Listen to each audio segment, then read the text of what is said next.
Ya, pemirsa, penjualan mobil pada tahun 2022 lalu telah kembali menyentuh level 1 juta unit atau menyamai jumlah penjualan per tahun yang sebelum terjadinya COVID-19 di Indonesia. Pencapaian tersebut juga menjadikan pelaku bisnis otomotif optimis dalam menghadapi tahun 2023 ini. Penjualan mobil sepanjang 2022 telah kembali menyentuh 1 juta unit, baik dari sisi penjualan dari pabrik ke dealer atau wholesale maupun penjualan dari distributor ke pembeli atau retail. Dari sisi wholesale, penjualan sepanjang Januari hingga Desember 2022 mencapai 1,04 juta unit atau tumbuh 18,1% secara tahunan. Sementara dari sisi retail, penjualan tercatat tumbuh 17,4% secara tahunan menjadi 1,01 juta unit. Tren kenaikan penjualan mobil juga terjadi dari sisi bulanan, di mana pada Desember 2022, total penjualan mobil secara retail sebanyak 103.891 unit, tumbuh 18,5% dibandingkan bulan November. Adapun penjualan mobil yang telah mencapai kisaran 1 juta unit ini mencerminkan kondisi penjualan menuju tahap normal pasca pandemi, di mana sejak 2013 hingga 2019, total penjualan mobil domestik mencapai rata-rata 1,1 juta unit per tahun. Pencapaian penjualan mobil pada fase normal di tahun 2022 lalu juga karena selama masa pandemi COVID-19, penjualan mobil terpangkas hingga lebih dari 50% pada tahun 2020. Dan kondisi pelemahan pasar otomotif nasional menjadikan pemerintah memberikan sejumlah insentif untuk memulihkan penjualan mobil nasional. Dan menghadapi tahun 2023 ini, para pelaku pasar otomotif masih optimistis adanya peluang pertumbuhan. Terlebih lagi ancaman resesi ekonomi global dinilai akan berdampak minor terhadap kinerja perekonomian nasional. Walau demikian, Gaikindo meyakini para pelaku pasar telah bersiap menghadapi segala kemungkinan. Berbagai sumber IDX Channel.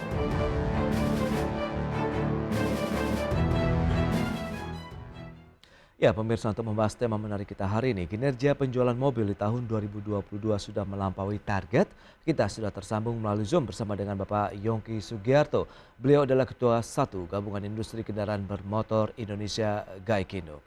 Ya, halo, selamat pagi Pak Yongki. Selamat pagi Pak Pras, Salam bagaimana kabar? sehat. Ya, salam sehat juga ini Pak. Terima kasih atas waktunya Pak Yongki. Ini Ya, menjadi suatu angin segar tidak? Tahun lalu akhirnya tembus 1 juta unit nih penjualan kendaraan bermotor khususnya mobil begitu di Indonesia. Tanggapan dari Gaikindo seperti apa? ya tentunya kita senang. Saya pikir semua pihak senang lah, tidak hanya Hmm, pengusaha otomotif.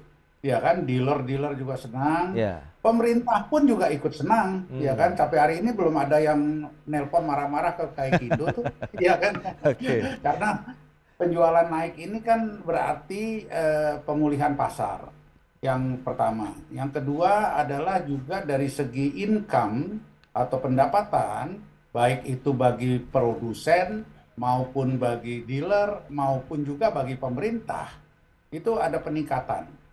Jadi makin tinggi angka penjualan, maka makin besar pula pajak-pajak yang di-store kepada pemerintah. Nah, Yes. tentunya saya pikir ini satu hal yang sangat menggembirakan. Walaupun kita tahu bahwa target kita di tahun 2022 itu adalah 960.000 unit.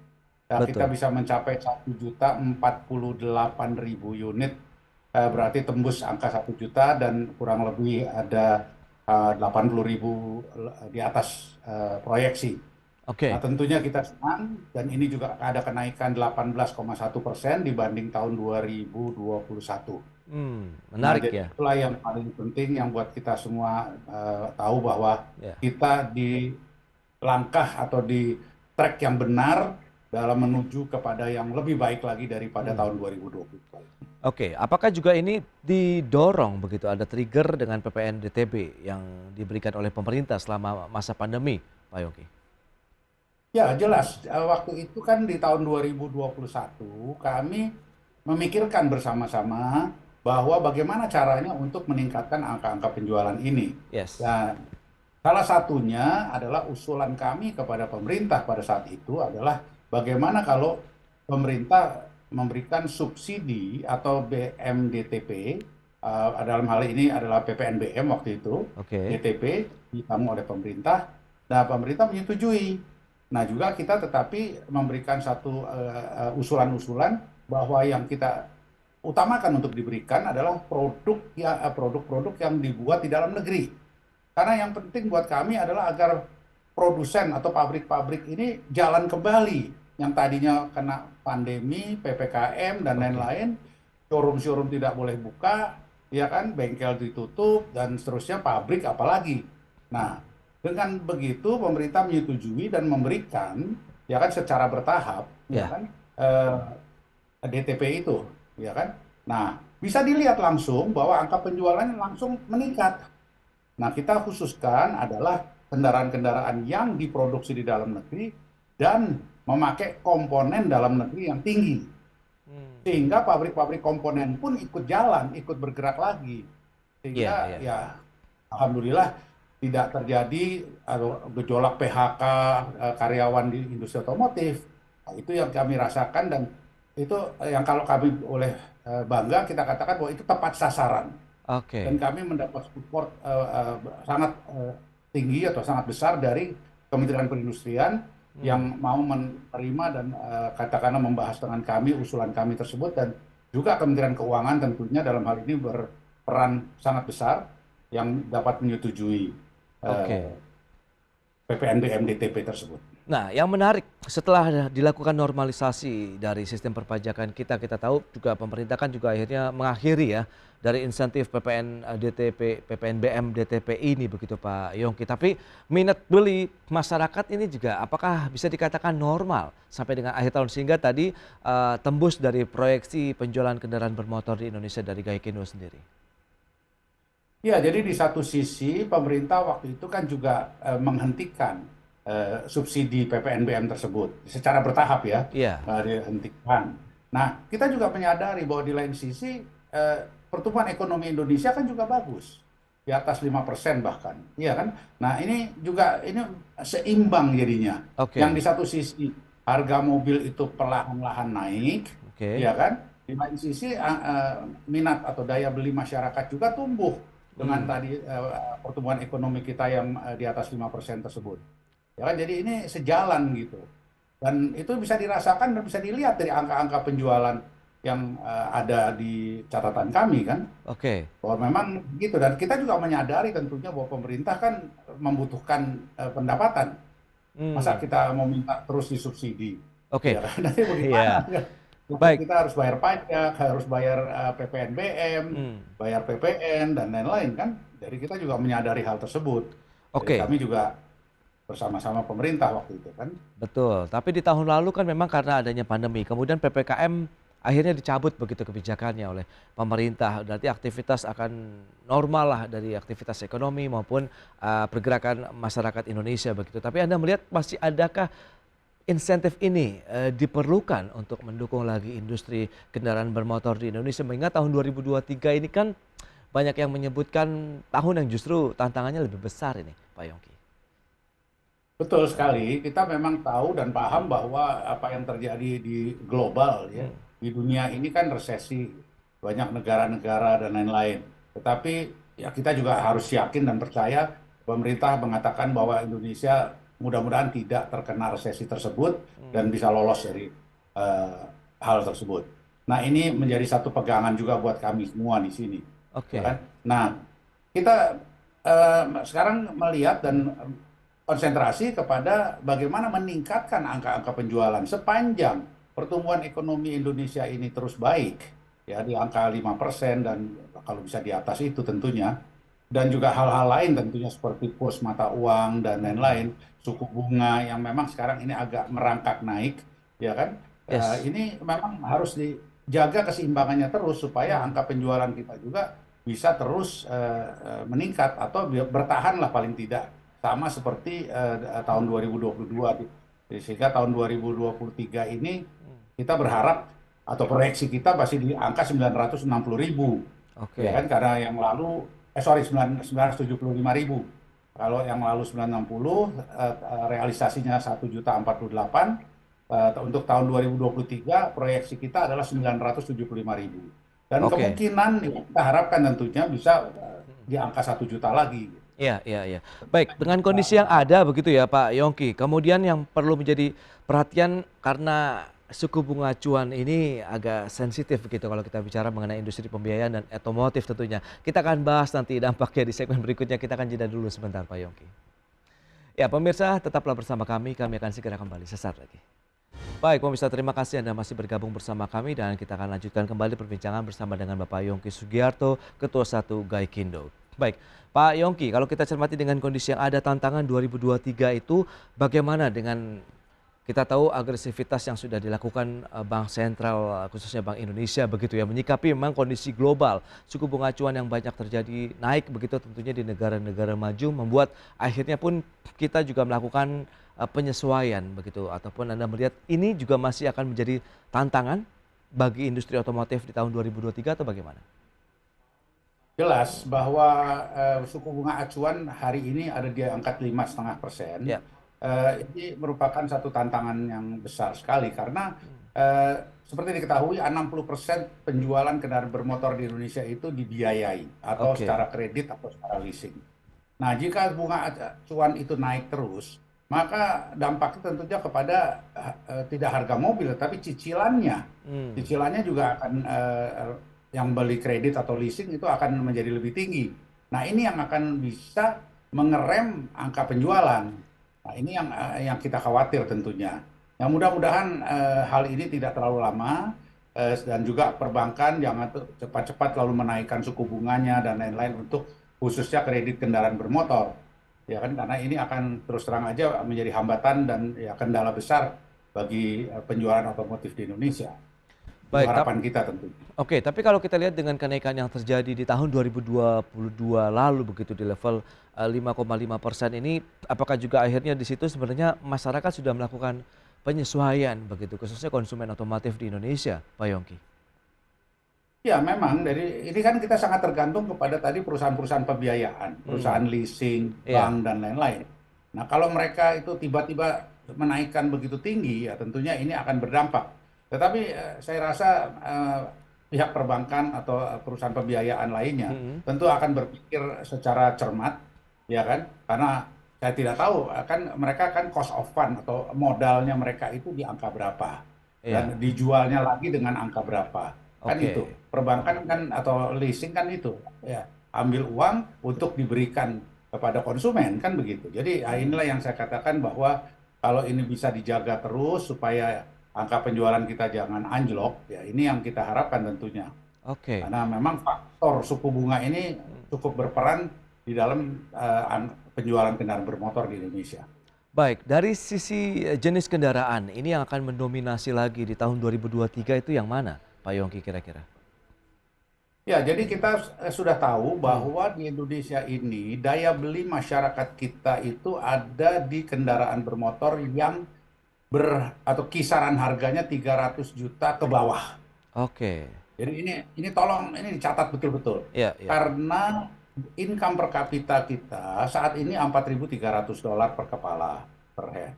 Nah, dari situ kita sudah bisa melihat bahwa oh yang laku akan kendaraan-kendaraan dengan harga 300 juta ke bawah. Dan itu sudah terbukti. Hmm, Dari total 1 juta mobil yang dijual di Indonesia, sekitar 650.000 unit.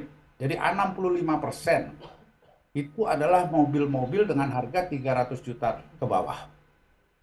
Ya, terdiri dari kurang lebih 400.000 itu adalah jenis 4x2 kita sebutnya, ya kan 4x2 atau MPV, MPV oke. kecil dan lain-lain, ya itu yang harganya juga 300 jutaan, ditambah kurang lebih 250.000 unit atau 25% itu dari kendaraan-kendaraan yang kita sebut LCGC atau Hmm, low cost entry car atau KBH2, iya, iya, iya. kendaraan-kendaraan yang hemat energi dan harga terjangkau. Oke. Nah, inilah pasar kita didominasi oleh kendaraan-kendaraan ini.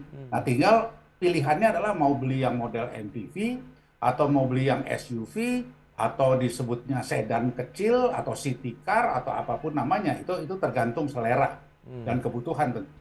Tetapi kita lihat dari tadi price bracket atau faktor harga dulu. iya, iya, Faktor iya. harganya ya adanya di situ. Nah, mudah-mudahan dengan pendapatan per kapita kita yang kita harapkan bisa meningkat dari tahun ke tahun, maka daya beli ini juga akan meningkat nanti ke mungkin yang ke 350 juta atau ke Oke. 400 juta. Nah, itulah yang akan terjadi dalam tahun-tahun mendatang, Oke. ya Nah, kan? dari Itu produsen memang sendiri, pasarnya. iya, Pak Yongki, dari produsennya sendiri ada peluang menaikkan harga tidak? Mengingat bahan bakunya kah kenaikan ataupun tantangan terkait dengan semiconductor yang beberapa waktu lalu juga akan menjadi tantangan juga kah di tahun ini begitu? Ya, selaku produsen tentunya mereka mengkalkulasi dengan cermat lah, Oke. ya kan? Tentunya setiap tahun itu pasti ada kenaikan harga. Hmm. Itu disebabkan satu dari faktor inflasi, kedua dari apa namanya tenaga kerja, ya kan dari UMP, UMR kan memang juga meningkat, ya Oke. kan?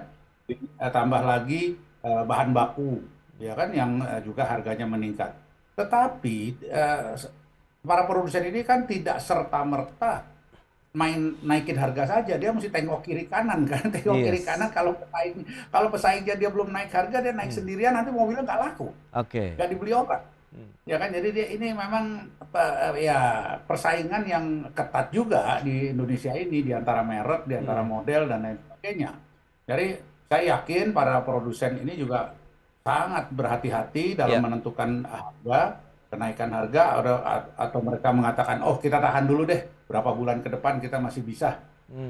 kita masih punya bahan baku dengan harga lama atau modal lama atau apa, barangkali bisa begitu kan. Oke. Jadi itu strategi masing-masing lah. Mbak, terakhir ini Pak Yongki, sedikit review dari Anda terkait dengan penjualan kendaraan listrik maupun hybrid yang ini juga nampaknya sudah mendapatkan tempat di masyarakat. Bagaimana tanggapan Kak Kendo? Oh iya, jelas, mobil listrik ini Hmm. akan terus berkembang. Ya. Akan terus berkembang dan akan menjadi nantinya sasaran dibeli orang kan. Hmm. Tetapi yang tadi saya katakan bahwa hari ini daya beli masyarakat kita, saya bicara masyarakat luas ya, Ya. masyarakat luas. Daya belinya tuh ada di harga mobil yang kurang lebih 300-350 juta ke bawah, Hmm. Oke. kan ke atas. Iya kan? Nah, sekarang ini mobil-mobil listrik yang saya bicara full listrik BEV Hmm. ya, itu rata-rata harganya masih di 700-800 juta. Tentunya pasarnya tentunya kecil, Hmm. tidak sebesar yang harga 300-350 juta. Ya kan? Ya. Jadi berkembang, bukan tidak berkembang. Nah, kalau kita lihat ada juga sekarang kan mobil yang kecil, tidak perlu saya sebut merek dan Ya. tipenya, yang harganya juga 300 juta, tetapi desain dan modelnya bukan merupakan yang diinginkan oleh masyarakat Hmm. luas. Ya. Yang Ya. diinginkan itu kan mobil dengan 5 pintu, Ya. dengan 7 seat, ya Ya. kan, supaya Senin sampai Jumat bisa dipakai ke kantor, lalu Sabtu Minggu bisa ajak seluruh keluarga besarnya Ya. jalan-jalan pakai mobil kan. Betul, betul. Nah, mobil yang begitu belum ada Hmm. dengan harga 350 juta atau Oke. 300 juta. Nah, ini yang menjadi kendala. Nah, kalau kita lihat mobil yang harga tadi 7-800 juta ke atas, listrik full, Ya. yang beli siapa? Kita lihat Hmm. profilnya. Itu mobil-mobil itu rata-rata mobil kelima, mobil keempat di garasinya. Hmm. Oke. Yang istilahnya, oh bagus ya, oh boleh deh beli satu. Ya. Ya. Bukan mobil pertama, Hmm. ya kan? Karena memang begitu adanya dan kita tidak bisa mengelak itu keadaannya begitu. Ya kan, mobil yang kecil sekali yang tadi dijual 300 jutaan Hmm. juga dibeli orang. Itu juga Baik. orang, sorry ya kalau saya katakan Ya. orang Ya. iseng, itu mungkin mobil ketujuh di dalam garasinya, Wow. ya kan? Ya. Ya. Nah, Oke. jadi Oke. itu yang terjadi. Hmm. Tetapi kita harapkan ini ada satu Hmm. langkah, yaitu adalah mobil hybrid. Ya. Mobil hybrid ini harganya lebih mahal daripada mobil bensin biasa, Hmm. tetapi tidak semahal mobil full listrik. Oke. Mungkin ini akan mengisi pasar kita dulu sementara, ya kan, karena harganya lebih terjangkau. Hmm. Dan jangan lupa, mobil hybrid ini juga sudah hemat bahan bakar, karena mesin konvensionalnya tidak selalu jalan, jadi dia Ya. sudah hemat bahan bakar. Dan juga Baik. rendah polusi. Kalau dia tidak Yes. jalan kan tidak menciptakan polusi. Ya. Ya. Jadi Oke. ini akan sangat membantu Baik. pemerintah kita Hmm. dalam tujuannya tadi mengurangi pemakaian bahan bakar, Baik, Pak BBM, Yongki. dan juga menurunkan polusi. Oke, berarti memang itu menjadi satu berkat tersendiri lah yang paling tidak untuk mendukung salah satu angka penjualan kendaraan bermotor di Indonesia. Pak Yongki, terima kasih Ya, banyak nih atas waktu dan sharing yang Anda berikan untuk pemirsa pada hari ini. Selamat melanjutkan aktivitas Anda kembali dan salam sehat Pak Yongki. terima kasih, Ya. Pak Pras. Baik pemirsa, 1 jam sudah saya menemani Anda dalam Market Review dan tetap saksikan IDX Channel, Your Trustworthy and Comprehensive Investment Reference. Saya Prasetyo Wibowo beserta kerabat kerja yang bertugas undur diri. Terima kasih dan sampai jumpa.